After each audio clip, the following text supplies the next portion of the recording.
Mountains of the Moon is a movie I've never heard of. I saw it at the video rental shop. It got its Blu-ray release by KL Studio Classics. This is directed by Bob Rafelson, who did a lot of work with Jack Nicholson in 5 Easy Pieces and a few others. But this is an old school adventure sort of exploration movie about Africa. It's about wanting to learn more about Africa and taming the savage wild land.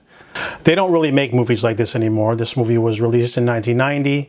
We're following John Speke. He is a young man who his older brother runs the estate, but he would love to find the source of the Nile. So he teams up with a soldier, not a soldier, he's a soldier of fortune of sorts. He's a bit of a, shall we say, adventure man of sorts, Richard Burton.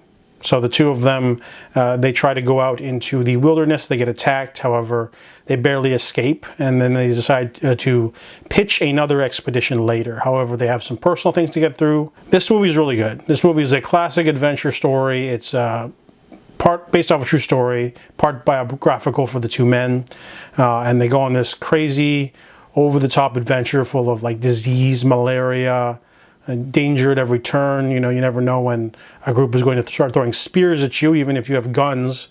It was back in the day when they only had like pistols and one-shot muskets, so it was kind of, but it does definitely tap into the whole familiarity of wanting to explore new lands, that sort of wanderlust of wanting to conquer and put a flag down and be like, I discovered this, I am the first.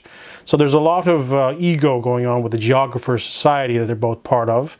There's a lot of like bickering and stuff like that. So near the end of the movie, the men come at odds after their adventure and they end up becoming bitter enemies of sorts, and they have a big conflict, and there's just too much ego in the room based off of real life. But it just goes to show how, you know, sometimes great discoveries can be tainted by the, you know, little squabbling of men and dick measuring contests. And the movie is really well acted. You got a young Ian Glenn and a Patrick Bergin, which I've only seen in Sleeping with the Enemy, but he's really good in this. He's like the tough guy.